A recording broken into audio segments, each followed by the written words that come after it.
2, 1, and I think we are live. So, guys, welcome. This is Fight Commentary Chats.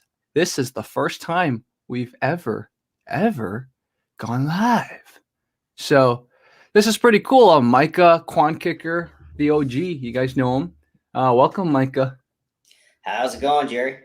Man, it is great having you back. And everyone knows I've talked about this on my main channel before, but Micah inspired me back when I was in high school. I saw him put martial arts stuff on YouTube back when YouTube first got started. And I said, one day I'm going to get back, because at that point I had already stopped Kung Fu for like three or 4 years. So, but I saw that I planted something in my brain. I said, one day I'm going to get back into it. So Fight Commentary Breakdowns wouldn't have been in existence without Micah. So, Micah, man, I got to thank you on air in person. Well, I'm glad I could help in some way, man. But you're talking way early YouTube, right? Like 2006, 2000, yeah. Yep.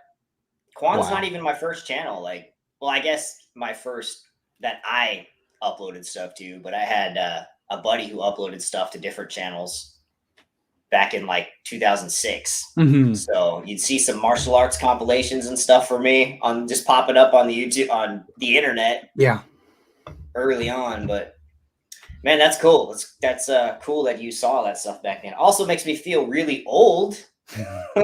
Yeah. Don't we all feel old now? It's like, oh my God, back in the day. Gosh, man, YouTube's what? That's like 15 years old now? Yeah, 16? It's crazy. Yeah, it's going on 15, 16, something crazy. Yeah. Whew. So let's talk about those days when you started uploading that Taekwondo stuff back when like YouTube was like 240p or 144p, whatever the frame rate it was. What inspired you to start uploading? Yeah.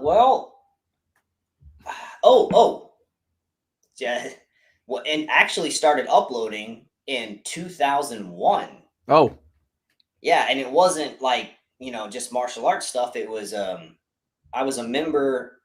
Man, there's going to be some OGs who might know what this stuff is, but I was a member of the Zero Gravity Stunt People Forum. Wow. Zero Gravity was this stunt crew who used to make fight scenes way back in 2000, I think even late 90s, but 2000 I think was the earliest one, like with title pending. And there was a forum with a group of people all over the country and even the world, maybe like 50 of us, who went to those forums and watched all their videos, and then they would have contests and we would make our own fight scenes and stuff. And that's how actually Whirlwind Action got started. Was my buddy Tim and I would make fight scenes and post them on this forum. And that would be the first generation of the internet stunt crews. Like, wow. Whirlwind Action was one of the original, like the stunt people, Vlad, Rimberg, we were all members of that forum. So I'm not sure if you're familiar with those guys, but these are like the guys who are, we all have the bigger, stunt team channels these days. But yeah, so I was making content up until like 2005 or 2006, just for like fight scenes and stuff, for short films, for festivals and things like that. So YouTube wasn't even a thing. It used to be, where you go to the web page and you have to buffer.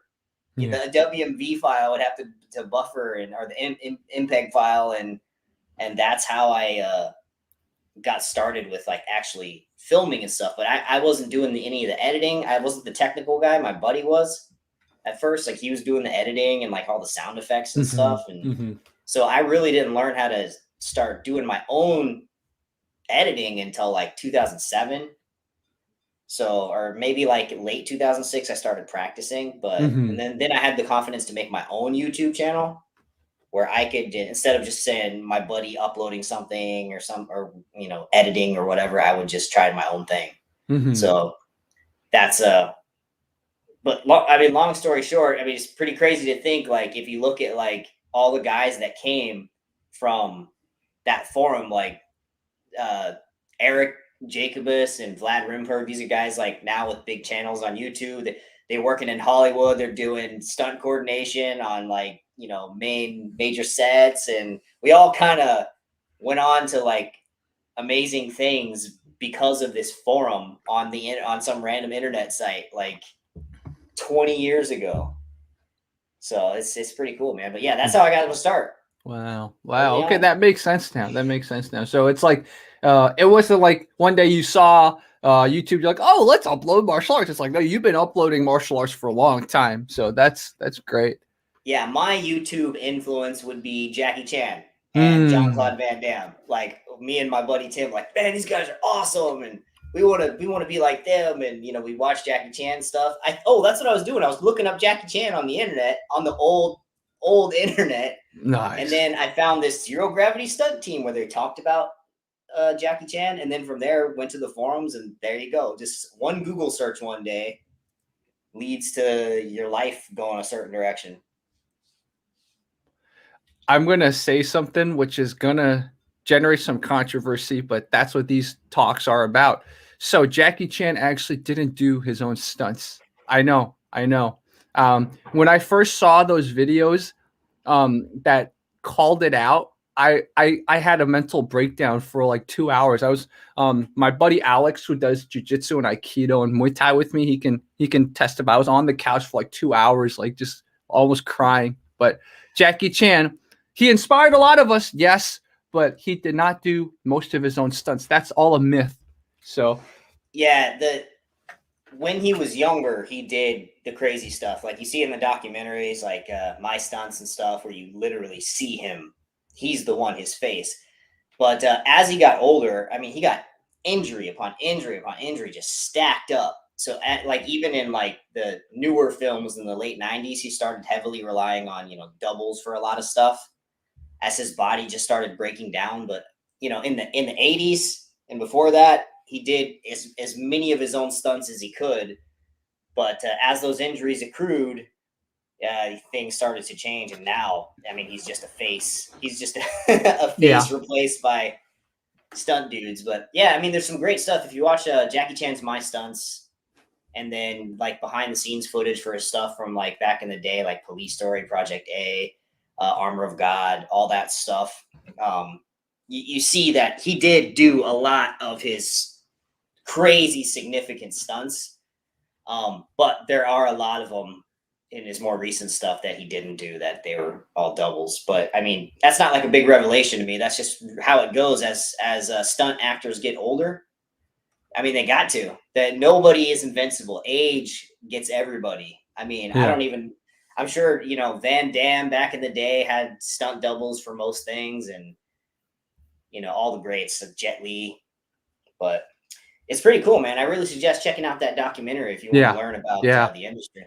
Yeah, that sounds, for viewers who watch it, check out that documentary, and maybe I'll do a follow-up, because I got some crazy stuff that like these Chinese viewers with nothing better to do have literally gone through some of his most popular movies, and they've looked frame by frame and like seen if it's actually his face in some of these shots, and it's not. So maybe I'll do a video with you in the future where we'll do that too, to see if these viewers are actually right or they were just talking some smack. But yeah, I'm not going to open up that rabbit hole too much. But if you really go down that rabbit hole, you're like, wow, half the time, in these movies, that's not his face. He claims it's his face, it's not his face. But exactly like Micah said, he's already like broken a lot of bones by the 90s, right? So like by the 90s, he's already kind of like hurting everywhere. So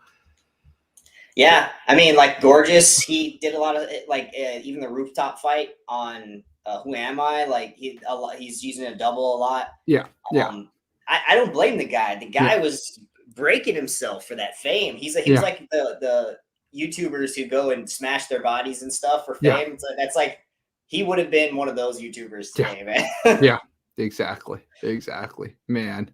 Okay, so now that we got the little Jackie Chan thing off my mind, so let's talk to viewers a little bit about what happened. And let's talk to them about where you've been and everything. I mean, I know where you've been, but we can kind of talk to them a little bit publicly. And I think you talked to Ramsey Dewey a little bit about this too. And before we even go into that, so many viewers have just shown you love whether in the community section on Fight Commentary Breakdowns or in the live chat. So shout out to all the viewers who've given Kwonkicker some love and welcomed him back. But yeah, dude, let's talk about the past few years, how it's been and everything and what happened.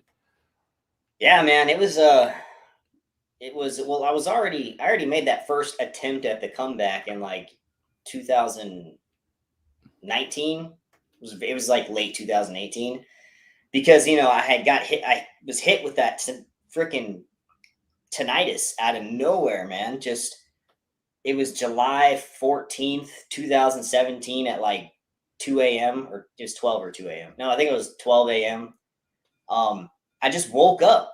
I just went to bed like normal. I wasn't like listening to loud music or anything. I just went to bed and then got woken up in the middle of the night with this freaking loud ringing in my ears. I thought it was the weirdest thing, dude. I was just like, what is going on? I was like, I need to go back to sleep. If I go back to sleep, it'll just reset. Everything always resets when you go back to sleep. That's what I was, that was my mindset.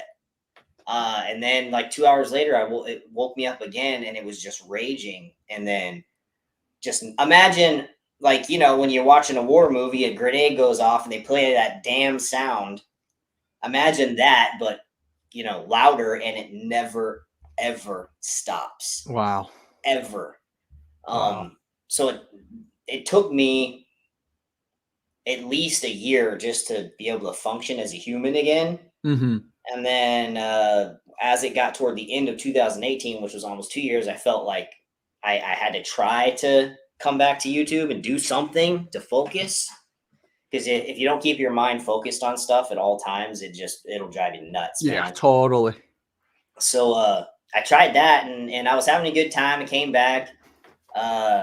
You know, I did the collabs with Cyrus and then or Shane and then Cyrus, and I was back in shape, man. By the time I had wrapped up with Cyrus and was ready to go to Thailand, I was having everything planned and training up. And then, you know, the pandemic hit and just killed all of my plans. And then financial crap because of that. And it was just a nightmare. But before that, I was already in a tough spot. Like, people think YouTubers are rich. No. No, so the biggest YouTubers maybe, but after the adpocalypse in 2017, just the value of, you know, advertising, I'm just going to say, to comply with policy, plummeted.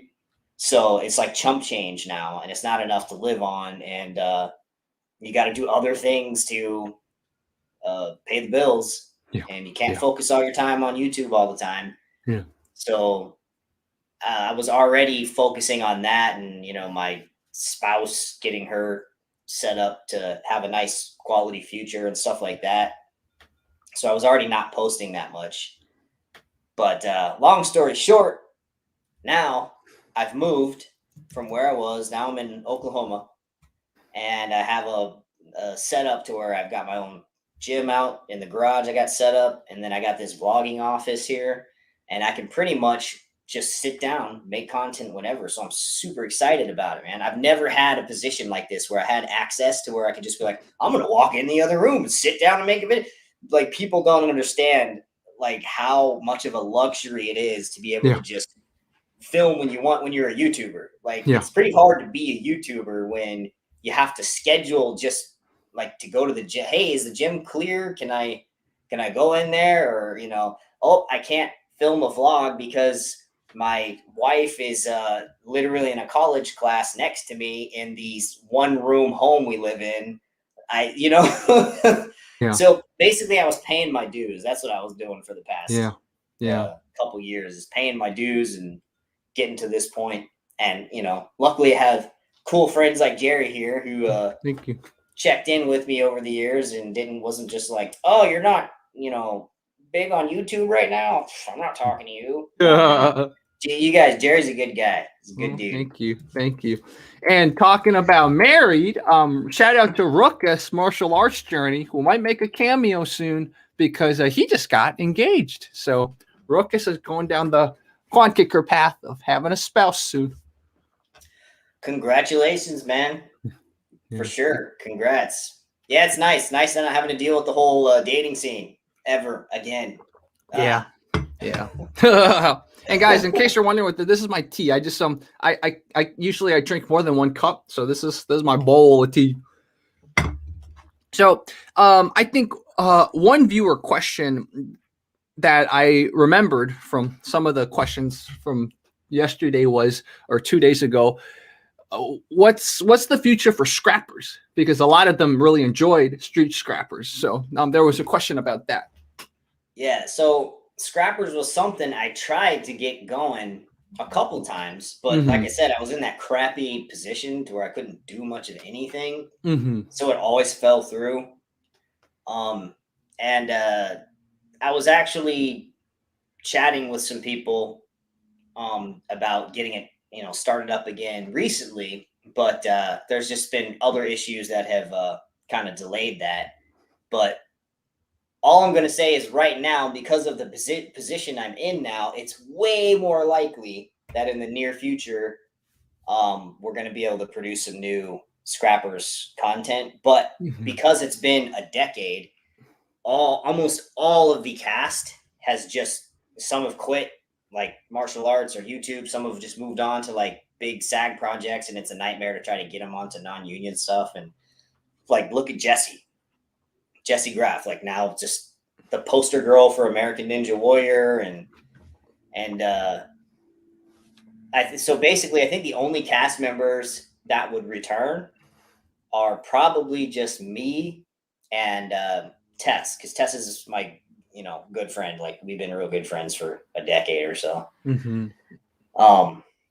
As far as all the other people, it's a toss-up. Maybe I might be able to get a cameo or something from somebody, but if I did do another season, it would be, my idea for it was probably like, I don't even know if I want to say the title because it might change, but it's just a next generation where the returning scrappers are older now, and then there's like a new group of younger scrappers who are now the focus, with the older scrappers mixed in the story, and something like that. That's how I would be able to do it.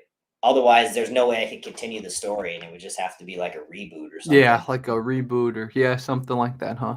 But right now, I don't want to give them too much hope, because right now I'm just focused on getting Kwonkicker back to what it was. Yeah. And if I can build that back up, then I'll be in a better position to like get an actual production going where I have to fly back and forth, and because it's expensive to film. It's not just like you pick up a camera with your friends, like, and a lot of these people are, working actors. So yeah, you have to pay them. And then, actors are, if they're your friends, that's great. But if they're not your friends, so they're not always the easiest to work with. Oh, yeah. I mean, I'm not easy to work with. I have that martial arts mentality on set where if you do something crappy, I say, no, that was wrong, do it again. Yeah. And I say it in a firm, stern way. And then a lot of actors get butthurt over it. And then they start bad mouthing you around town, like, oh, he's a tyrant and blah, blah, blah. It's like, no, if you throw the kick wrong, I will say, throw it better. Here's what you did wrong. It looks ugly in the shot. Like, extend your foot or do this and that. And I'm not going to be like, so, it was great. It was amazing. But so, can I just, maybe if you just angle, no, man. And plus when you're producing, you don't have time for that. Yeah. You're spending all this money. You have until sundown. You don't have time to baby every little diva actor's feelings. Exactly. So you're just like, come on, man. So when you hear stories about directors being like tyrants on set, it's like, bro, you don't know how much pressure these people are under, especially if they got like $1 million budgets and crap.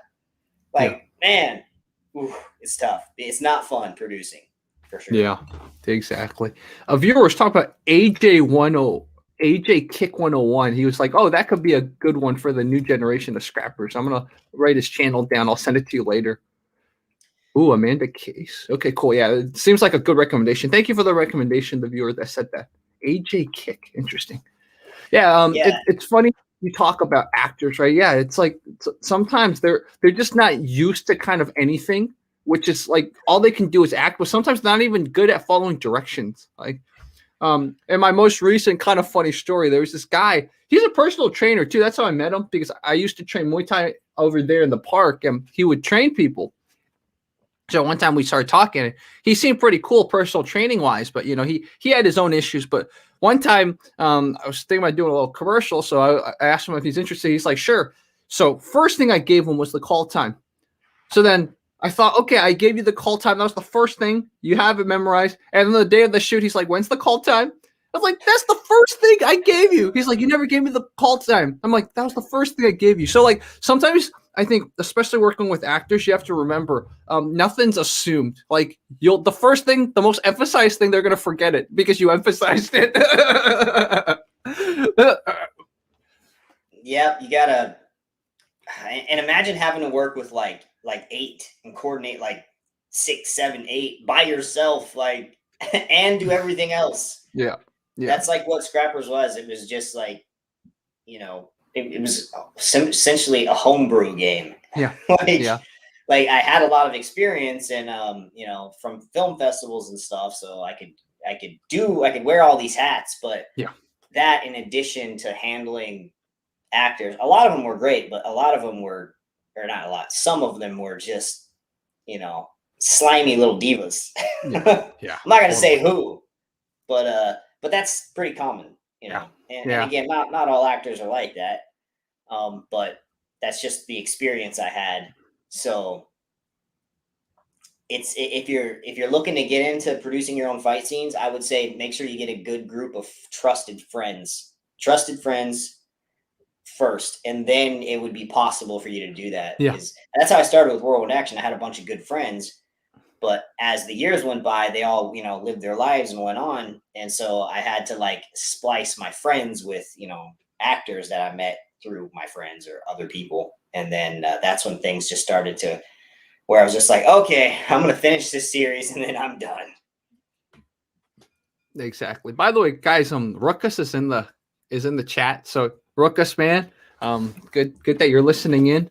Again, congrats on your engagement. Yeah, man, congrats. Yeah. I can't. Oh, is he just on the chat part? Yeah, the chat part. He's talking with another viewer. The viewer and him are like are discussing the merits of marriage. Well, man, I mean, the way I did it was I was not engaged, but I don't know how to. I was in the relationship for 7 years before I even considered anything like that, and that's really how you figure out if things are going to work out, man. If you can basically not kill each other by living in the same room for like 7 years, then maybe that's wife material for sure. Yeah, exactly. Or go through at least like one big tough time together, right? If you can get through one big tough time and you guys seem okay, then probably there's like a very good potential there. Mm-hmm. Yeah, because I got a really good friend who really got into jiu-jitsu recently. He's a great friend, but he met a girl and was engaged to a girl.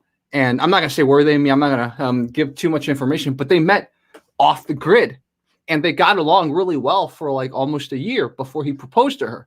So you know, she seemed like the perfect girl, but the thing is, you don't know how she functions in society. So you're off the grid for a year. You guys get along, but now you guys move to a big city. The big city will bring out different things in you. So you got to see how she copes. Copes is the wrong word, but how she adapts in a big city before you guys are like, okay, let's live together in society, because outside of society is very different from in society. Mm-hmm. Yep. Yeah. So back to the martial arts. Let's talk a little bit about Taekwondo, Micah, because this is my impression, guys. You guys are gonna see my pajamas, okay? This is my impression of what the Olympics were like with Taekwondo.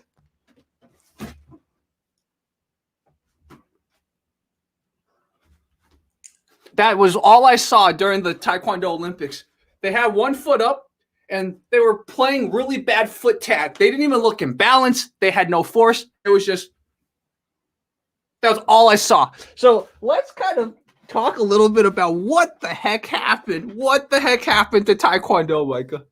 Well, the it's a very specific thing, and it was one object or one piece of technology that completely changed it, man. And it is that simple.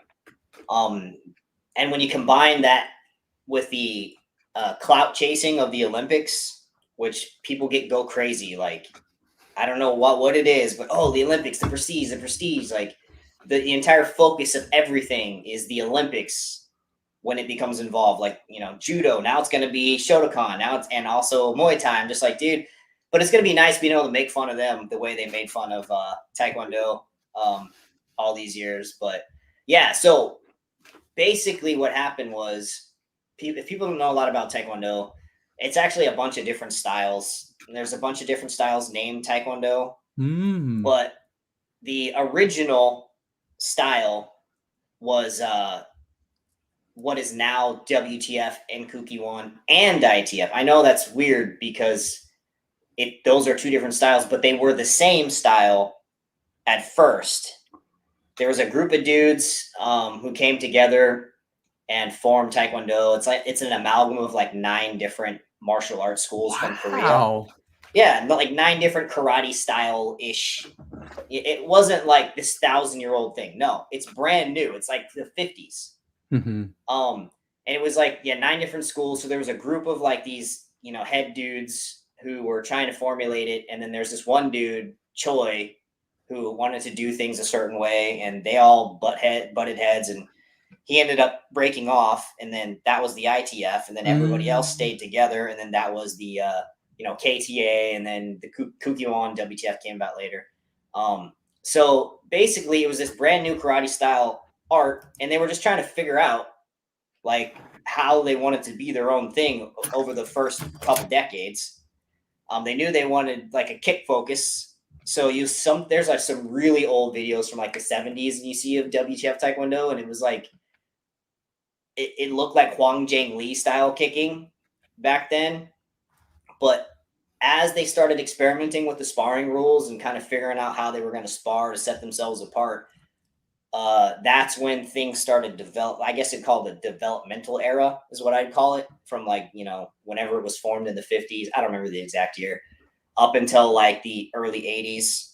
And then from there, that's when they really started figuring out, okay, we're going to be a specialist style in our sparring competitions. We're going to be like leg boxing, knocking each other out with our legs instead of our hands. And they didn't wear helmets back in the 80s. It was just the chest protectors. And it was kind of raw, but they were just trying to smash each other. But as the 80s progressed and the 90s, into the 90s, which was the pinnacle, man, that's when you started to see the crazy power speed combo of the Olympic. It wasn't really Olympic yet. They were demoing it in the 80s and stuff, but it wasn't an Olympic sport.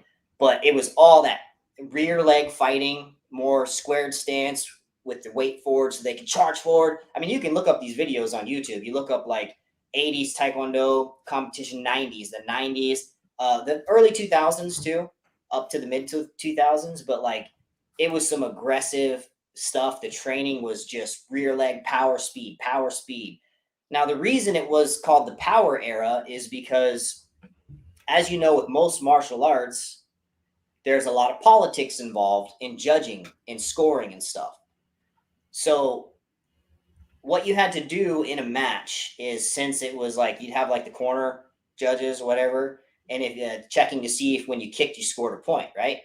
You had to kick your opponent hard enough to where those corner judges could not ignore that you scored the point in front of the audience. If you didn't, they could just be like, no, I'm not giving him a point. No. And then have an excuse to not give you a point. So you had to kick super hard, super fast. You had to have aggressive screams. And the only way to the wild card, so to speak, was the knockout, because it's a knockout sport. ITF was never a knockout sport. They never went that route. But it was a knockout sport. So the wild card to prevent political judging was to knock your opponent out. So power was just as much as the focus as speed, because if for some reason you felt like something's iffy about this judging, there's always the fallback of getting the knockout. We'll get the knockout, smash him through his chest guard, head hunt, do what you got to do. And it became so advanced. It literally at one phase was the most powerful, most effective kicking style that has ever been in U.S. or world history, as far as I can tell, in martial arts history. But it was only for a phase. And that's because these guys were trying to constantly like honing the techniques, trying to figure out, how do I make it faster? How do I make it powerful? How do I dominate in competition? And then they one up each other over decades, and they developed to this point to where it was like boxing, chess. It was awesome to see. And you'll see it as you watch like, videos from 80s, late 80s, 90s. But over the years, they kept demoing the sport to the Olympics, and eventually it got accepted. Now, their first two Olympics, or I think the first three Olympics, like 2000, 2004, 2008, was still the old style. But before 2008, they started working on the electronic Hogu, the e-Hogu, electronic chest guard. The reason they worked on this is because, like I said, political judging was a thing where you get a point and then people would be like, I'm not giving you that point.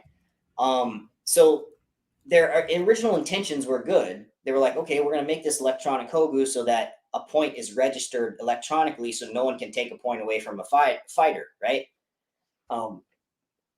So they started developing that. Like, you started seeing videos for it on like YouTube, early YouTube, them testing it. But once the technology became advanced enough, you started seeing those being used, the electronic Hogus used in like, major competitions, up to the point to where it was the standard for like high level competition for the Olympics. But what happened is, with the electronic Hogu, now, instead of having to kick super hard and super fast and convince everybody that you scored a point so the judges couldn't lie and say you didn't, because then there'd be a big controversy. Now you just had to hit the chest guard just hard enough to get it to register a point. So because people want to win and they want the prestige of getting an Olympic gold medal, they started being like, well, there's no reason to focus on power anymore, because it doesn't really matter.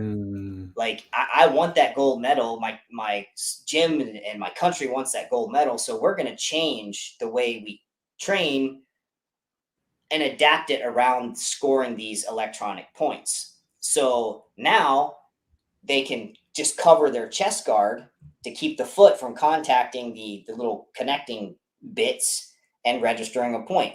Back before e-Hogu, if fighters would have their arms down blocking their chests and your opponent kicked super hard, you would still get the point if you threw the kick on their arms and it was clear it disrupted their balance. You'd still get that point.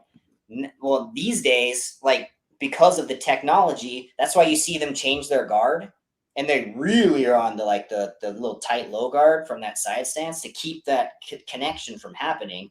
And of course, they're just trying to basically post and keep the other person at bay with their leg, and then sneak a little point, and it just turned into foot fencing. Literally foot fencing. Like, they're just trying to tap the chest guard hard enough to register a point. And so now all the schools around the world started to change their game, because they realized, well, this other school's game in the system, and if we want to keep medaling and keep our prestige and keep our jobs, we have to, get with the times. So they all started changing their style to, be most effective with this new electronic Hogu system. And then the years went by, and then now when you look at 90s sparring, which is insane, like the aggression, especially the lighter weights, man, like my weight class is like 55 to 58 kilos.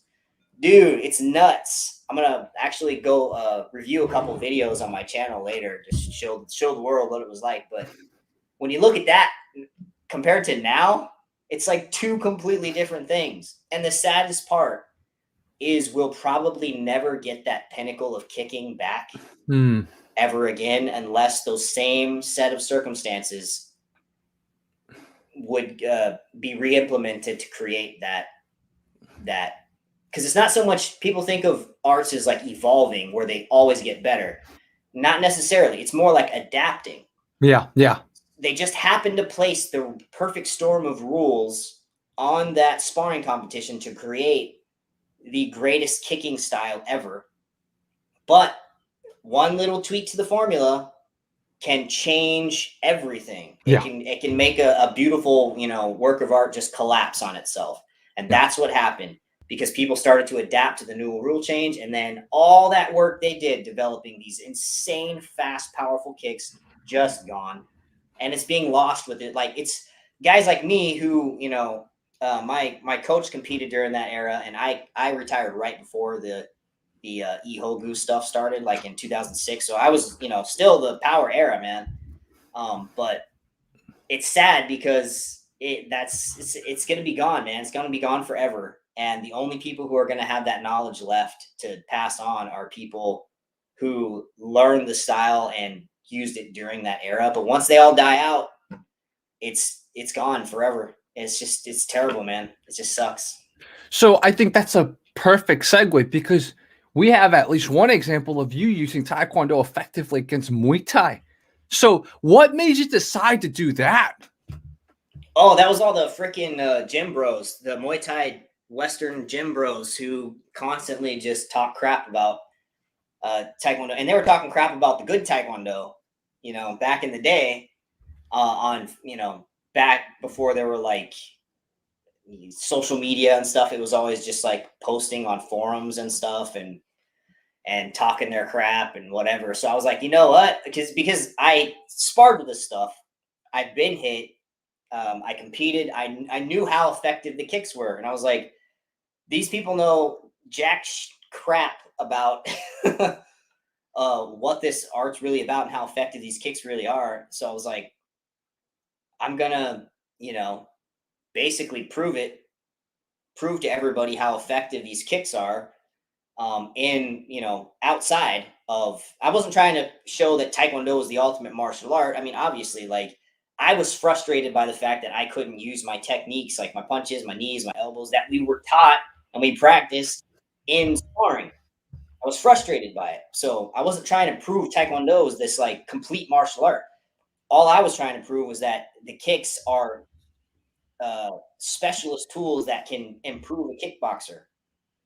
So my focus was to prove that Taekwondo kicks work in the kickboxing ring. And so that was my goal with going to Thailand. And it was like, okay, well, who are the best kickboxers right now in the world? Well, everybody seems to think it's Muay Thai, and Muay Thai guys are Muay Thai gym bros.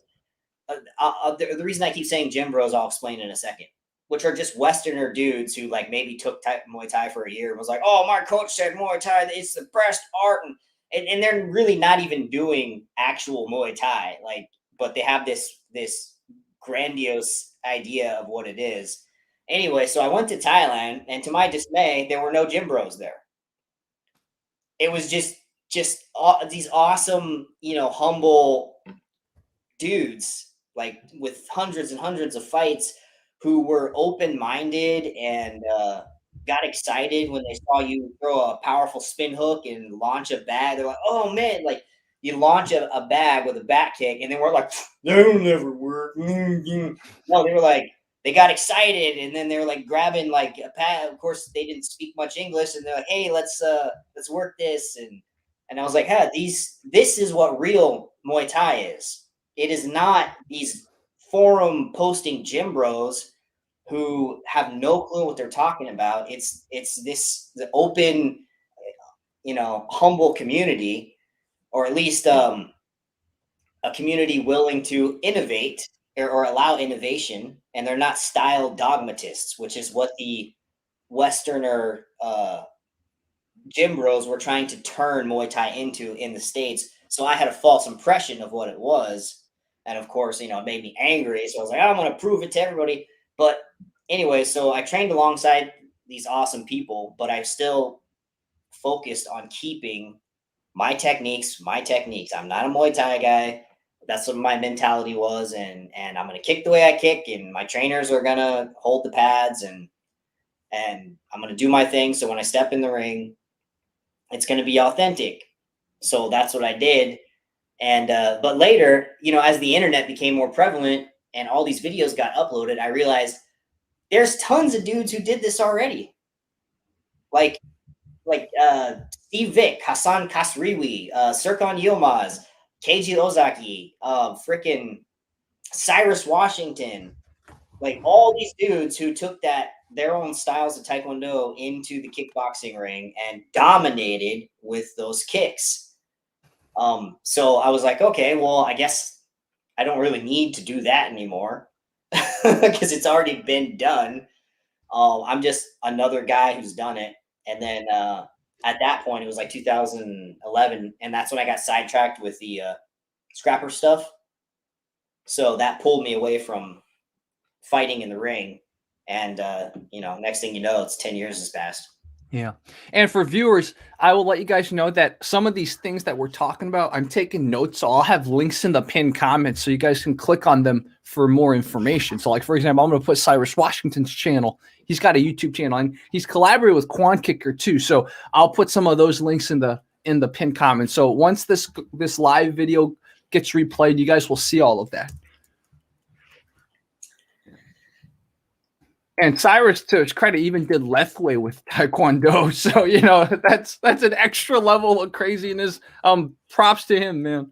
Yeah, he knocked out Toon Man with spinning hook kick. I mean, he freaking broke Sa Na's eye. Yeah. Like Cyrus was you know, back in his early days, he was just dominating, smashing dudes up. Yeah. But you know, he's had a lot of turmoil in his life. Like a lot of people don't know, he was shot a couple years back. Wow. Like I think it was like 3 years ago, maybe 4. He was shot in the abdomen, and it exited his leg, and he got nerve damage. Oof. So, but he was determined to freaking, you know, come back and rehabilitate. And so pretty much any fight you've seen since then, he's been, you know, fighting against this major obstacle. Wow. So, but that dude's just awesome. But I remember watching his early knockouts just being like back kick knockout, back kick knockout, back kick knockout, like spin hook, not flukes, dude. He's probably has more back kick, liver shot knockouts than any 2, 3, or 4 fighters combined. It's insane, man. Cyrus is just crazy with his kicks. But yes, so because of that, all these guys already proving, like if you go to Keiji Ozaki fans or whatever, I got a fan channel on YouTube posted. Just watch his highlight reel. Like I was able to actually find like a dozen of his fights. You know, the fights he won. So the Muay Thai gym bros weren't like, oh, he lost all this fight. Well, it's because the only ones uploaded were like the ones he lost. But now, like I found all his wins and stuff. I'm like, there we go. So I was able to make a highlight reel of his, you know, prime. And he's just dominating with his kicks. And he's not even from WTF. He's from a unique Japanese style called the JTA, which is kind of like ITF, but it actually, you know, has knockouts. Ooh. Yeah, so that basically JTA is what ITF would be if ITF didn't do that, you know, sissy semi-contact point sparring stuff. And I know they get pissed because they're like, we have punches to the face and that's why we're superior to WTF. I'm like, no matter how goofy WTF gets with their foot fencing, as long as they have knockouts in their sport, they still trump your semi-contact stuff. So, bro, just those who live in glass houses, come on, man. Like, come so on. Interesting. Wow. You know, and since we have you on, I think I've told you about this, but around the time when I discovered your channel, there was this viral video because people since 2006 were uploading style versus style to YouTube, right? Because YouTube back then, you know, it was the Wild West. So people were uploading everything, just testing what would go viral. There was this Taekwondo versus Muay Thai match. The Taekwondo guy had like the full gi and everything. And he was spin kicking and knocking down the Muay Thai guy to oblivion. And I have not been able to find that match since I remember in 2006. So for everyone watching, I'm still trying to find that match. And I don't know if you know the one I'm talking about. Question. Yeah. Was he a little short guy? The Muay Thai guy was a little short guy. Paul. Oh, okay. Yeah. So those, I think you're talking about the G5 fights. Mm-hmm. There's a couple of those.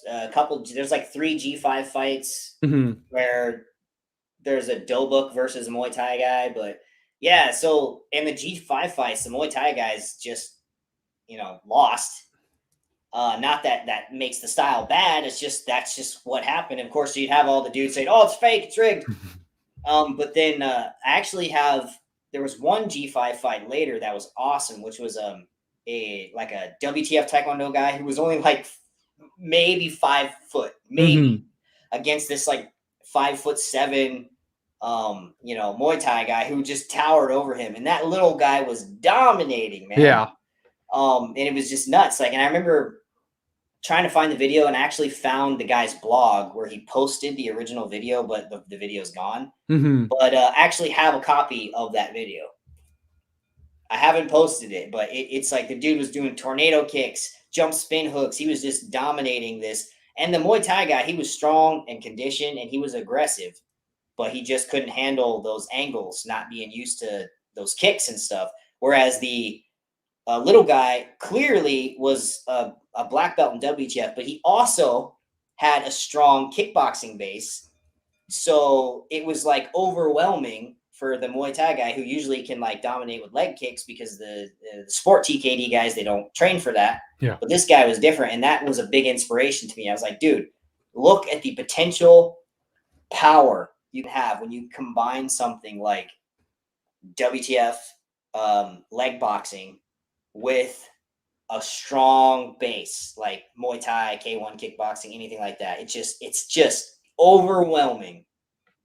So that was another inspiration.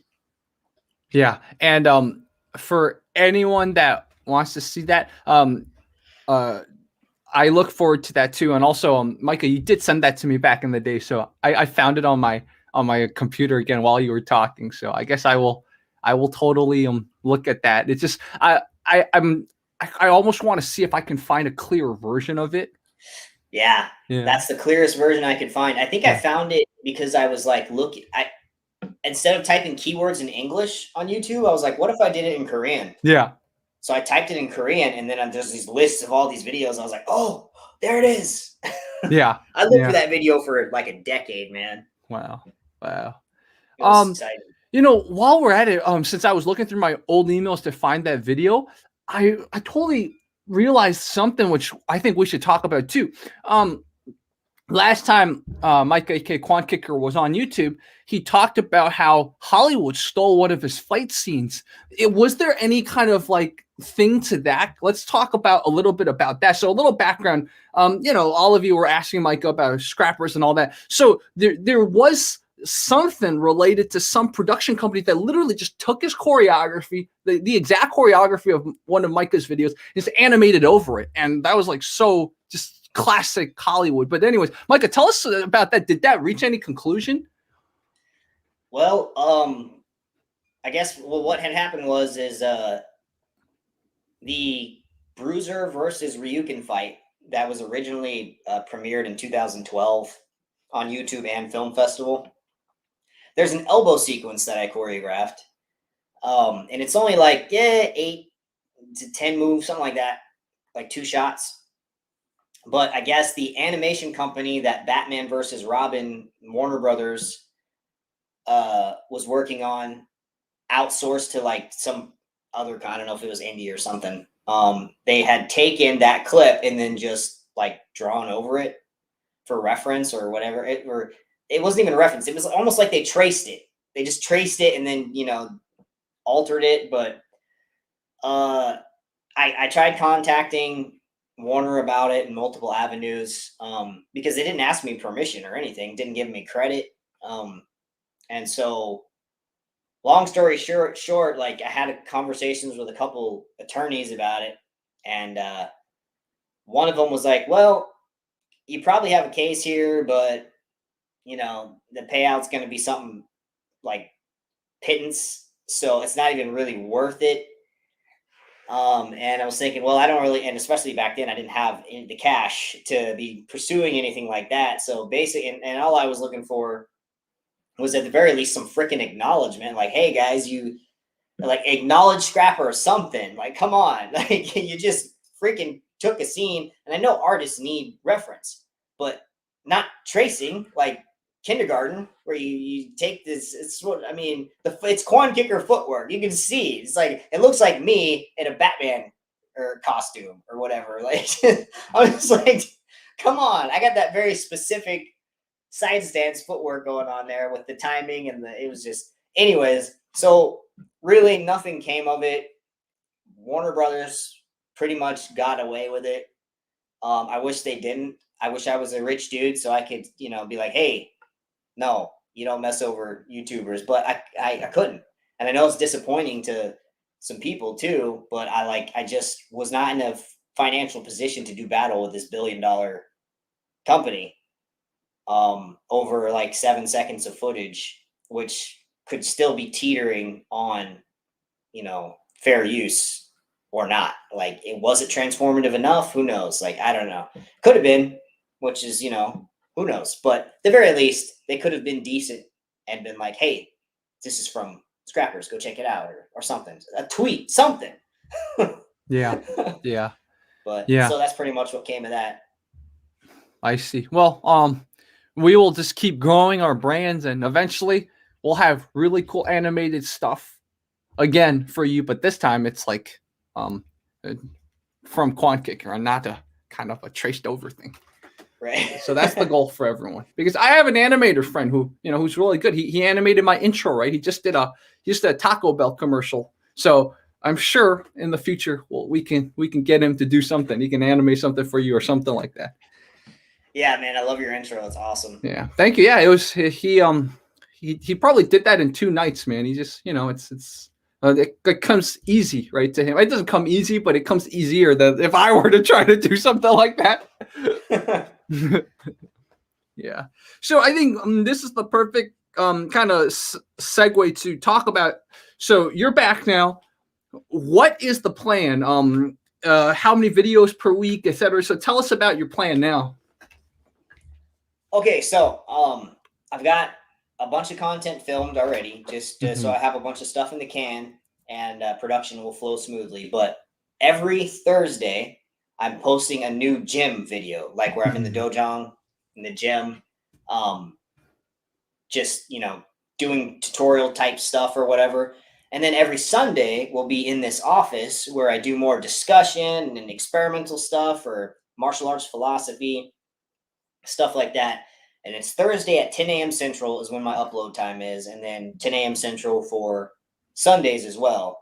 And then I'm going to be doing live streams usually on Mondays, maybe the weekend sometimes. But that's going to be the new content schedules, twice a week. Gym content, vlogging content, and then I also have memberships activated on my channel where I have behind the scenes footage, training footage. I have more philosophy stuff that's a little bit more spicy, I guess. Not too spicy though, a little bit spicy. But extra content to make it worthwhile for viewers. Plus, I'm looking forward to having like a community to chat with behind the scenes. So that's something I'm working hard on, is producing members only content, stuff like that. But of course, the main channel is still the primary focus, those 2 videos per week. And as you guys notice, I've completely changed my style as far as filming. And I apologize for the little audio error I had.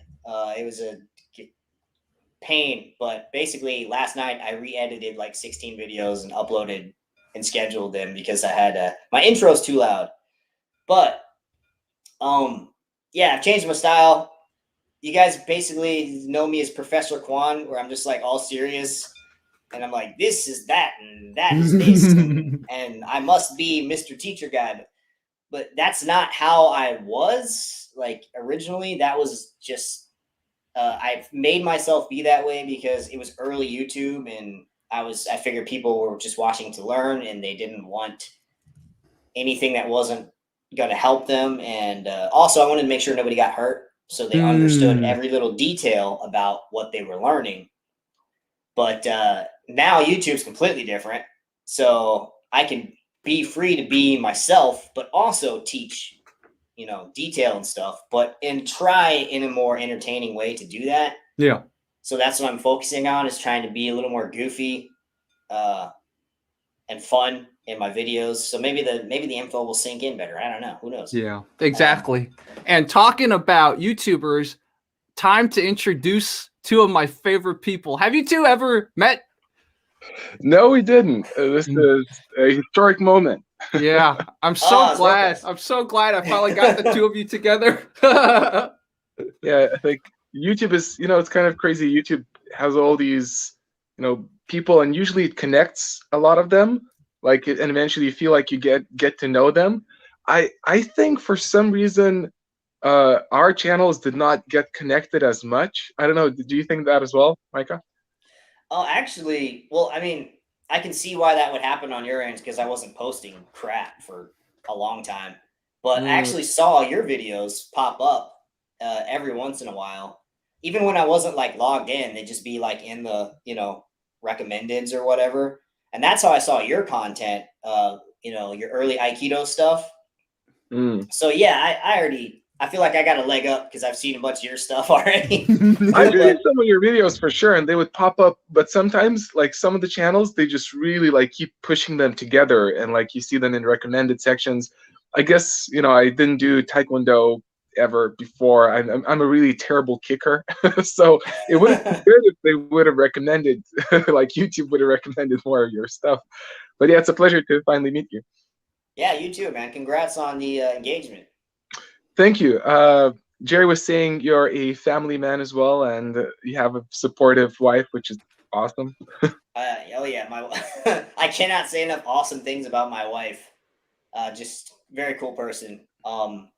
She while we were in that little, I guess you call it a hut, for 7 years, she worked her butt off, like getting her bachelor's degree, like in the corner of the room while I was doing YouTube stuff, and worked hard, and I'm super proud of her. Plus, she's an awesome athlete. She's a kickboxer like me. She's just a very cool chick, and I could just talk all day about how awesome she is, but I won't. Yeah, well, there's a saying, behind every great man, there's a great woman. So it sounds like true in your case. So that's really cool. Yeah, she's very fun, very fun. I was also listening to your conversation, guys, and there's a couple of things that resonated with me, but one of them was specifically, it was funny from you when I was listening your story of kind of trying to reinvent or kind of bring kickboxing to, sorry, not kickboxing, Taekwondo, like mixing it with kickboxing and bringing it to a different realm, and then eventually realized, oh, there's other people who have done that. I've been in a similar situation. I think yours is like, it's more because you mentioned it was like 2011, I think. Yeah, that's when I had the fight. Right. So I think, like back then YouTube was not as much around. For me, I could have got exposed to that earlier, but I was like thinking like, well, nobody tried that. I'm gonna reinvent the stuff for sure. And then eventually I'm like getting emails and messages like from dozens of people who already did that for like decades. I'm like, oh, and I thought I'm the first one. So it was kind of funny. Yep, that's what I was thinking too. The same thing, because I didn't have exposure. I mean, I searched for it, but it just wasn't online. And it wasn't till later that I was just like, oh, it's Steve Vick, Hassan Kasriwi, like all these dudes who were Taekwondo black belts from WTF and other styles were already busting heads at like high levels. I'm just like, what have I been doing with myself? I'm not some original dude doing this thing. So yeah, it's kind of a weird moment. You're like, what do I do now? Yeah, the exact same thing was there for me. I was like, and you kind of mentioned like, oh, you realized, oh, that was done, so I'm good to go. That was my thing as well. It was interesting though. I still found a whole bunch of people who were still interested for me to do that, and at the same time, I think nobody really documented. Well, for me, it was Aikido, going to combat sports, but nobody really documented that clearly. I think a lot of people just did it on their own for themselves. I don't know, was that the case for you as well? Like that wasn't just as public, that journey? No, I actually have a series called I think I called it like Taekwondo in Thailand or something like that, a vlog series. where I'd show the journey from you know, flying and then staying and training, and then oh, here comes a fight. Wonder how it's going to end up, and then show the fight, and then So I was trying to share that because I figured that's what my viewers wanted. Is they wanted to see Taekwondo work because, like me, they hadn't been exposed to all these other guys yet. They just see what they saw on YouTube, so they thought I was the guy doing it. So it put a lot of pressure on me, though, man. I don't know. That's a lot of pressure. So I was just like, that's why I was Mr. Perfect, like early on, is because early YouTube was brutal, man. If you made the tiniest little mistake, you'd have 50 comments, and then you'd have people on forums going, "Oh, it's so bad." So you had to be perfect. So when you explain a kick, you can't just explain one or two things, because then, oh, he didn't explain this and that, he's a fraud.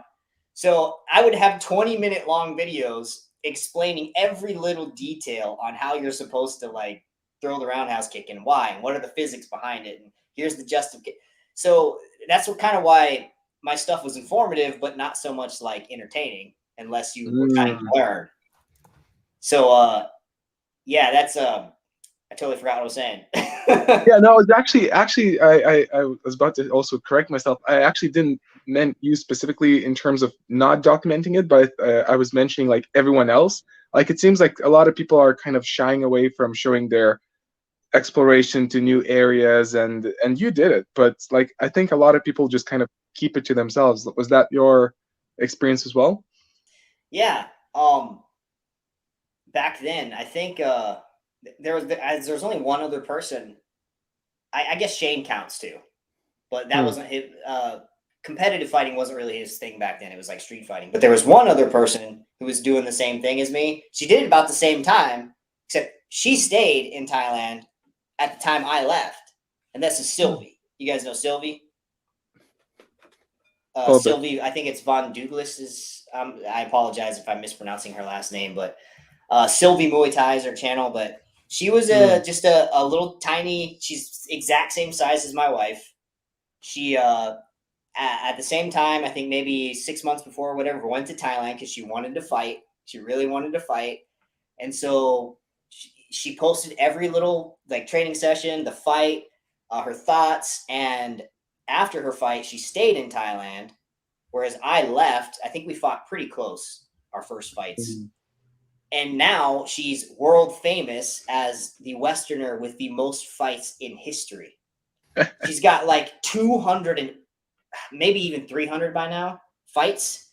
And she went from being this tiny little, like delicate, cute looking girl with a little twinkle in her eye to this, like, she's just like, oh, I'm going to mess you up. And like, she's doing these clinch seminars with these huge Australian dudes, just like spinning them around. I'm like, how is she getting that leverage? What is going on here? But yeah, I watch her stuff a lot. I've had a couple interactions with her on comments and stuff, but yeah, I'm a big fan of Sylvie. So she was the only other person who was like really documenting that journey. And she wasn't like afraid of looking bad because, she still has all those videos from like 2006 and 2007 when she was in a basement training with Master, I think his name was Master Todd, a martial arts guy. Maybe not Todd, Master something. Where she was just terrible at technique and stuff. And she's like, says that she's like, it's important that people see the progression, but it's over years.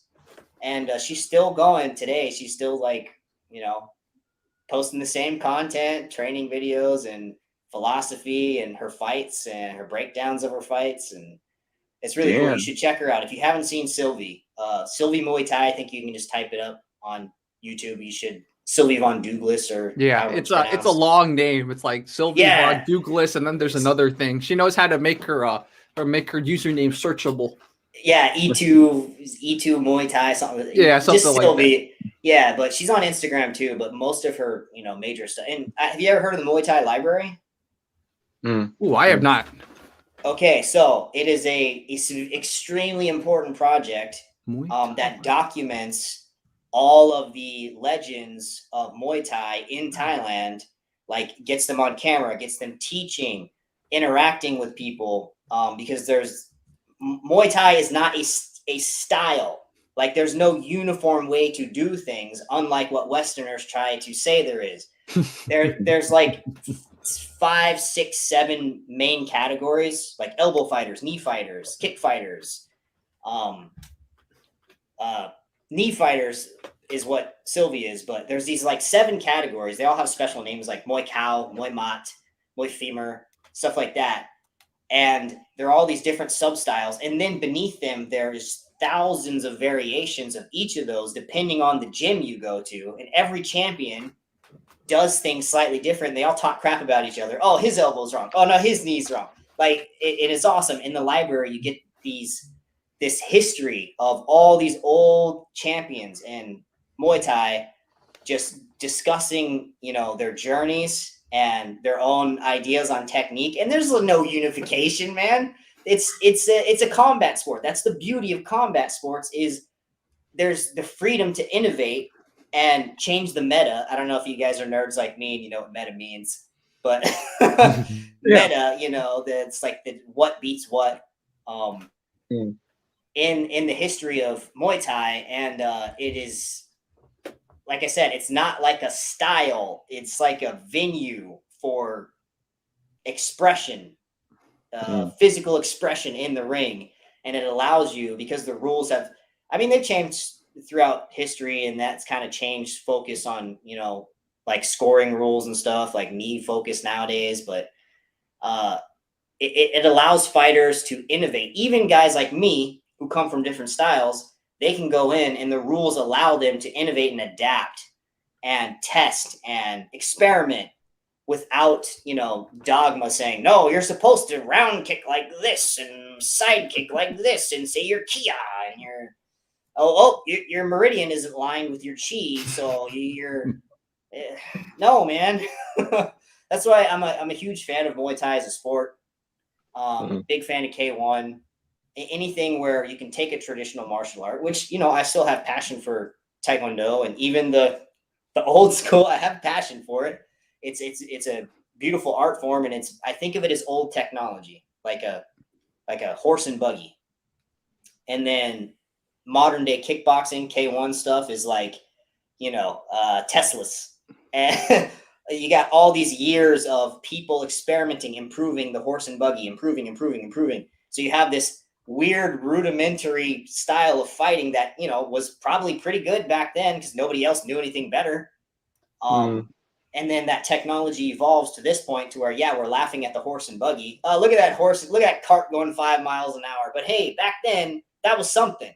You'd carry all this stuff going 5 miles an hour. You didn't have to carry it on your shoulders. So that's how I view traditional martial arts are still very important, because if we end up in a WTF Taekwondo situation where it adapts in the wrong direction and becomes terrible, you can always, let's, like those evolve memes where you're evolving and then turn around, we messed up. If you have the base still there, you can turn around, go all the way back to the base and start over. So traditional arts are important, at least ones that are based on, reality and not dim mock fairies and sky gods and preaching and I don't know what they do in dim mock, but all the crazy stuff. I'm talking karate, taekwondo, stuff like that. But yeah, so there's a rant, but that's a good rant. And what I love about what you said is a lot of my Muay Thai friends say the same. It's like, when they usually talk about Muay Thai, they're more talking about your style of fighting. So just like you said, Micah, there's so many different styles of Muay Thai, but we don't think like that. In the West, we talk about Muay Thai gym bros, there's only one way to do Muay Thai, right? But like everyone who does Muay Thai like professionally, there's like all these different styles, different guards, different everything. And Sylvie Muay Thai talks about that a lot. The other thing I was going to add, I forgot the second thing I was going to add. But anyways, first thing was totally something I wanted to emphasize to viewers, to take that from even something like Muay Thai, which is very time tested. There's so many styles, and it's funny the insight you give me that even within the styles, they're talking smack about each other, kind of. And they're old guys too, man. They're like Diesel Noi, the guy they based Sagat from Street Fighter off of. Like, he's talking crap about in like a fun, joking kind of way, like not trying to like demean anybody, but like, that guy runs. He runs around the ring. He runs away. You know, stuff like that. But you know, a champion he's talking about. So it's just that's all in the Muay Thai library, and you can see those interactions between these old golden era dudes and giving their like Samart is in there, and just a lot of great stuff, man. If you're really into kickboxing like me, but I mean, I see. And the second thing I thought about what I was going to say is that you mentioned when you went to Thailand, they were very open-minded. You know, there was no like, oh, screw Taekwondo, screw that. And zero. Zero, right? And that seems like talking to other people who train in Thailand, that seems to be the case. Like even thinking about sparring, right? From my understanding of how they spar in Muay Thai in Thailand, they're not trying to knock each other out or headhunt. They're just trying to work on technique, flow, learn, right? It's not like, boom, get brain damage from sparring. Yeah, actually, this is an interesting thing where your perspective changes. I actually thought they were setting me up to lose in Thailand. I thought the promoters, because normally what happens is if you have 0 fights as a Westerner and you go in to a professional fight at a stadium, because you have no fights, like you're an unknown. So they'll usually do like a catch weight. They'll put you with a tie, but that tie will have a bunch of fights. And that tie will be at a weight class or 2 lower than you. So it makes it more even. And they have to anyway for gambling. Nobody wants to gamble on an obvious win versus lose. So that's what they do. Like, look at this crappy foreigner. Let's give him a chance and have the tie be lower weight classes. So I actually thought they were setting me up, like, because obviously when I finally stepped in the ring, the dude was like, you know, at least 2 weight classes above me. Because I remember walking in the stadium and I saw him in the corner. He was hanging out with Jamhad. And I was just like, oh, I'm glad I'm not fighting that guy. He looks tough. And I just went back into the, you know, got prepped. And then I remember standing in the ring and then seeing that the other guy stand in the corner. I'm like, what's going on? Dude, that dude's like, he shouldn't be fighting for 2 fights after mine. Why is he standing across the ring staring at me like with a mean face? What is going on here? So I was like, and that was the first time in my life where I had 0 nerves before a fight. 0. That's how confident I was that I was going to dominate, because I figured I was going up against not only a style I had been training to defeat, but someone 2 weight classes below me, right? No, that's not what happened. So the dude ended up 2 weight classes above me. And anyways, the fight went how it went. And for years I thought that I was set up. They were trying to set me up to lose, to be like, see, Taekwondo sucks.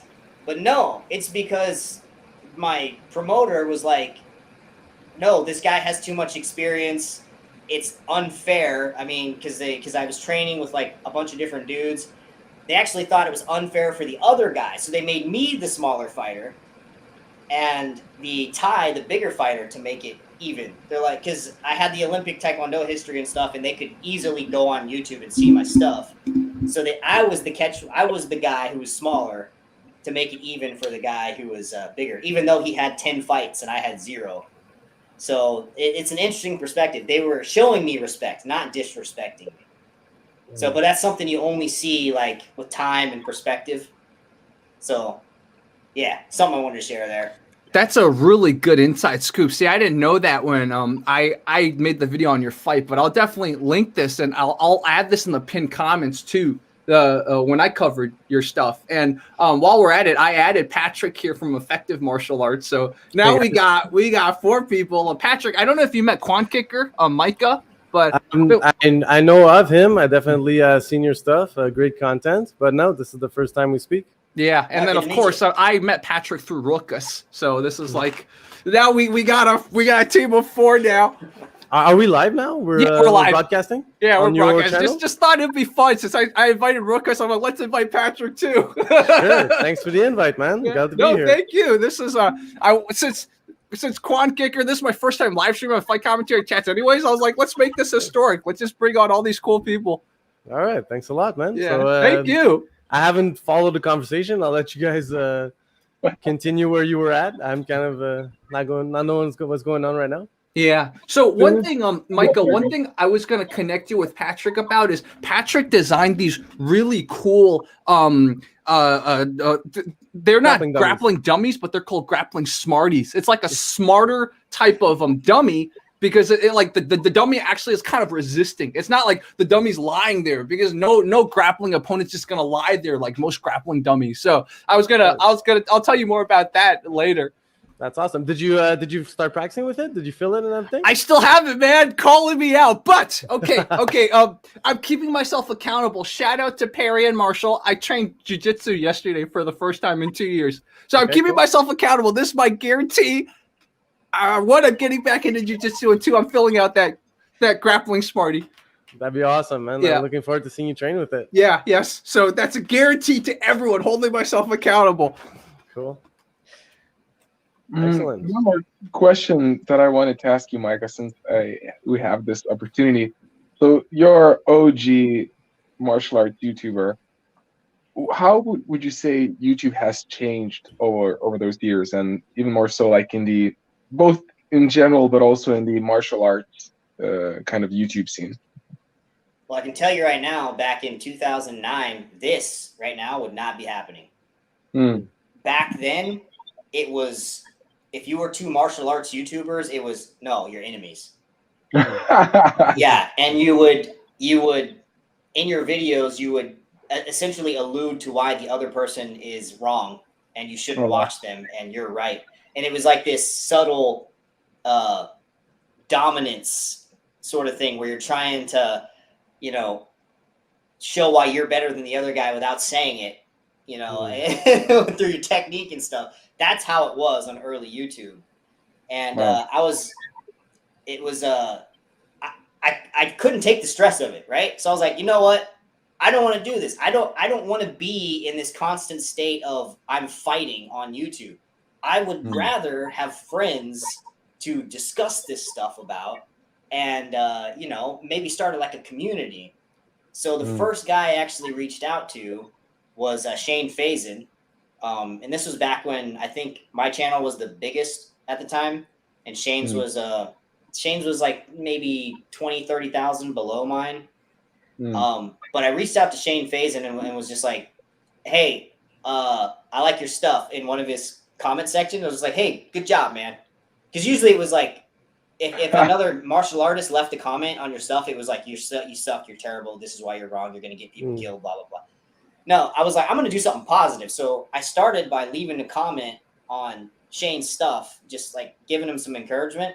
And then I was like, you know what? I'm going to make a video.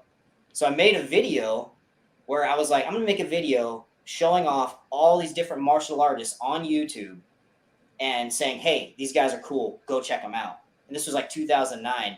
So I made a segment about Shane, about handsome, forget his name, Handsome Thomas. He was a Kyokushin guy, OG Kyokushin guy who was doing tutorials. Basically anybody that I could think of that was in the martial arts community. And that was different because then all these guys were like, hey, that was cool. And we started talking. And then it felt like we had a community, and it totally changed the vibe of YouTube. And as the years went by, you started to see, not just in the martial arts community, but generally on YouTube, like way more collaborations. Of course, that was always a thing on YouTube.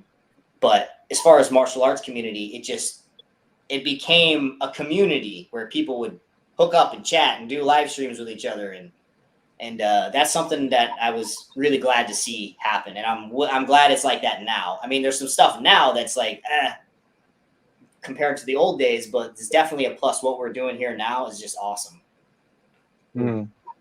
Yeah, it sounds like you were ahead of the times. Like you were doing something, like you were foretelling the future. So that's very cool. Congrats on the return, by the way. This first video in a while. I saw on the YouTube channel you just posted. So congrats on coming back. That's awesome. Thank you. Even though I messed up my freaking upload, like I was working so hard to make everything perfect, but on my computer I had the audio volume leveling turned on, and so as I was editing, I was thinking I was editing the sound properly, but my computer was like automatically changing the volume, So now on the upload, when you press play, it's like sounds real quiet, and then bam, the intro is like super loud, and then the video is real quiet. Okay. But luckily, a random commenter told me about it, and I was able to go back and fix like 16 videos I had uploaded that had the same problem. So I was up all last night just re-uploading and re-editing. So that commenter probably just saved my comeback. Nice. Editing, man. Yeah. Yeah, well, I guess that's also the cool thing about YouTube. You know, people sometimes ask me like how YouTube is different from TV, and one of my favorite answers is TV is a one-way street, where YouTube is a two-way street. Like, there's so many things, so many ideas that I got from just reading comments, and sometimes it's even like somebody pisses you off by writing some stupid comment, and that becomes like an idea for one of the best videos. So it's cool how that interaction actually makes us evolve. Right. It's awesome. Yeah. I had a funny situation. I had this like angry dude who's like, dude, man, why don't you bring out some girls on your channel? He was like, he was hating on me, and I'm like, sure, I'll bring out some girls on my channel, and that's how I started bringing out girls on my channel. So sometimes like an angry comment does inspire you. He's like, Jerry, man, you're pronouncing Wing Chun wrong, which I'm not. Jerry, you don't know what you're talking about, and you should bring out some girls on your channel. I'm like, first of all, you don't know Chinese, so don't tell me I'm pronouncing Wing Chun wrong. Second of all, sure, I'll bring out girls on my channel. See, so yeah. And one final thing, I wanted to, another reason I brought Patrick here, Patrick's also happily married. And Patrick, also, your son's about like 6 months old now? Yeah, but it's a daughter. 7. Oh, daughter, sorry, your daughter's about 6 months old. Yeah, so look at that. We got different progressions. We got Rokas, and then you become Kwonkicker, then you become Patrick, you see? There you go. Full cycle. Yeah, congrats to Rokas on the engagement too. I heard about that. That's awesome. Thank you. That's really cool. So yeah, I got to head out, guys. Thank you very much for the invitation. But is there anything I can contribute to this stream before I go? I would say, dude, Micah, definitely a guest on Patrick's channel in the future, and same thing, Patrick definitely guest on Micah's channel. Yeah, that'd be awesome. Yeah, I've been crazy busy with the Smarty business. It's just been really taken off. It's really grapplingsmarty.com, by the way, if anybody's interested. Like Jerry said, it's awesome because most grappling dummies, I don't know if you guys trained with grappling dummies, Micah, Rokas, I know not so much. Micah, you have? Yeah, I have trained with grappling dummies. So yeah, the problem is most of them, they just lie flat. They have no guard. The feet are on the floor when they're on their back. When you want to be grappling, you want your feet put up in the air. You want to have the opportunity to be seated as well. You want to be able to be in turtle, not lie flat on your stomach, right? So that the grappling Smarty is designed with the knees in front of the chest and the elbows in front of the body, so that it makes for a much more realistic grappling experience, and you can drill muscle memory. So it's kind of like the new punching bag for grappling. It's awesome. So, shameless plug before I go, but I will make sure to watch the whole thing. And congrats on the return, Micah, and congrats on the engagement, Rokas. And looking forward to connecting again, Jerry. Awesome. Thanks for joining us, Patrick. My pleasure. Cool. So you see, Micah, we made this historic, man. I'm so glad. Rokas, thanks again for joining us. I was like, I had to make this special somehow. So, first of a lot of things this time. Yeah, there's a book by Malcolm Gladwell. I think it's The Tipping Point, where he speaks about different types of people, and he speaks about connectors, like that there's a type of person who just connects different people together, and they have a really good sense, like, oh, these people would click and these people would have a good time together. I think, Jerry, you have a connector in you. Hopefully. Well, I hope so. I mean, a lot of people don't know this, but I'm actually very introverted.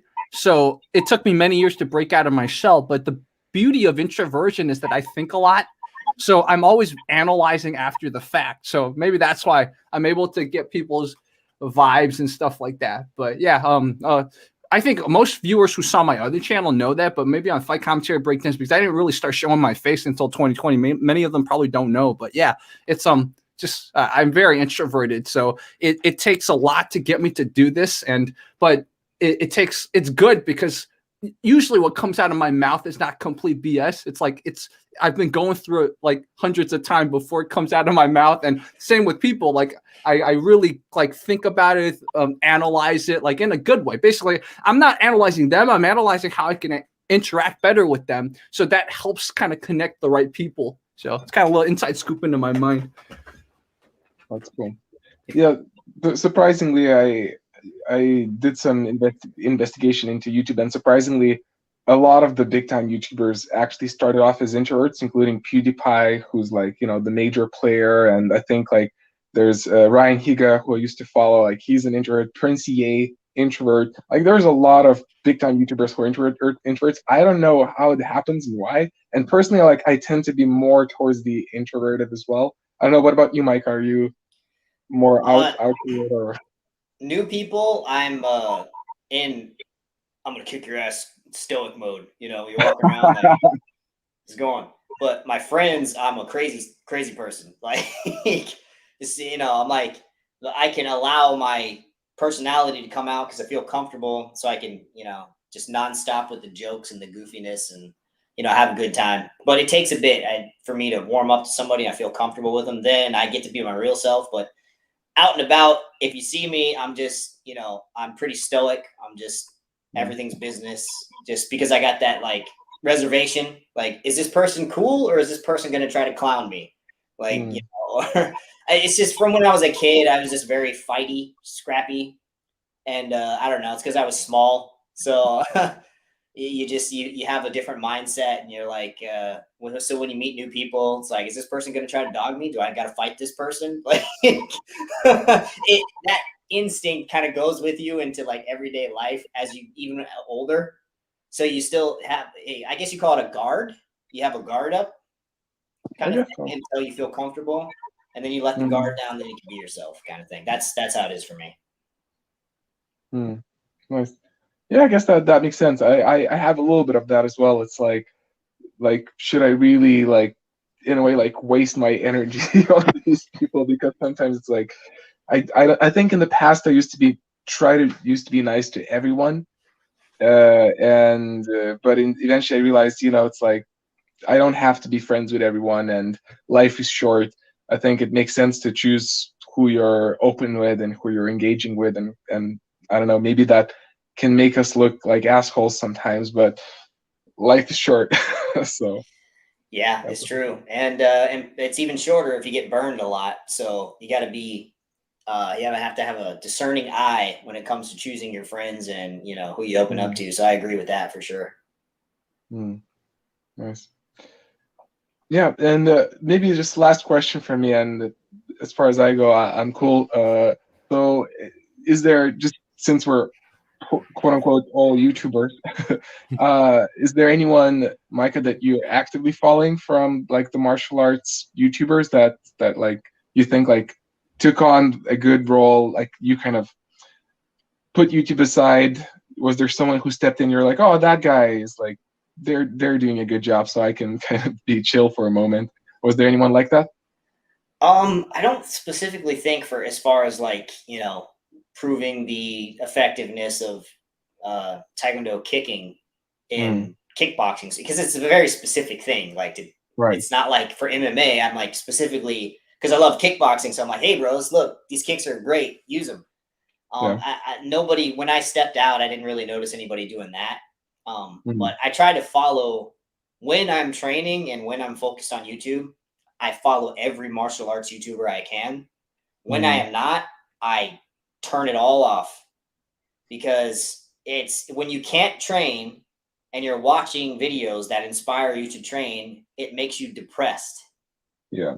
So like in those times over the past couple of years when I couldn't train or focus on anything martial arts, I would just basically ignore my Kwonkicker YouTube channel as far as like all my subscriptions go, not watch anybody, because if I do, it just trigger like, oh, I want to do this, but I can't right now. Now I'm depressed. So I would kind of shut that off and not really follow. But now, you know, I'm jumped back into it. I can follow everybody again. I catch up on all the old content. So that's a nice thing. And I love watching other martial arts YouTubers. It's just fun stuff. Plus, when you watch them, gives you ideas for videos because you're just like, oh, he did this. Oh, he didn't touch on this, or oh, I like what he said there. I'm going to elaborate on it, or so. Yeah, there's one YouTube course that I went through which I liked a lot, and one of the things where what they told that a lot of YouTubers, they start doing YouTube. I think probably it was different in your case because you're OG, but a lot of people start YouTubing because they like other YouTubers. Like Jerry mentioned, like he liked your stuff, that inspired him. I think that happens very often. But when YouTube becomes your job, I think like that's what they said, and that was true in my case. A lot of people start watching less videos, but that's like a major mistake because you're start to dry out because you're not really like bouncing your ideas off other people. And when I went through that course, I realized, yeah, that's true. Like I used to watch much more YouTube than I do because it's like now I associate it partly with my job because that's what I do. I'm like, sometimes I want to take time off from YouTube, but I realized, no, I have to come back to it and watch more videos because as you said, like that's such a treasure chest. Like you learn stuff, but it also inspires you and you start to develop new ideas. And yeah, I think it's great. It's great that you're watching all that stuff and you're being active at it. Yeah, I mean, I don't know what I'd do if I didn't have that access to the YouTubers because I mean, it's hard to come up with video ideas, especially if you're doing two per week, like not junk videos, but like actual, good video ideas. Like I spent 3 years writing a list of video ideas when I couldn't train, and I've already gone through half of them and filmed them. So I'm just like, crap, what am I going to do now? Like that was years of these light bulb moments where I write it down and now my list is like half gone and I'm just like, all right, I got to watch as much YouTube as I can and get ideas. And so, yeah, it'd be terrible if I didn't have access to those different martial arts YouTube channels to kind of inspire me. Yeah. Yeah, same here. Yeah, and I think this is the good stopping point. I'm so glad we got everyone here again. Micah, Kwonkicker, welcome back, man. Welcome back. Thank you, dude. Oh, it's awesome having you back, and I look forward one day. The three of us can be in one room. We can do a cool video. Maybe we can get Patrick along. We'll have a intercontinental collaboration together. That would be awesome. Awesome. Yeah. Maybe we all go to Taiwan together and we like collaborate with Silala. There we go. Awesome, guys. I will put the links to everyone's channel down in the pinned comments. So hopefully this Timecodes or whatever the word is in a few minutes, and then I'll start adding comments and updating the description. So anyways, thank you guys both. I'm going to end the broadcast now, and we can talk a little afterwards, but I will end the broadcast now. So thank you guys. Thank everyone for watching. Yep. Thank you, guys. Thanks, everyone.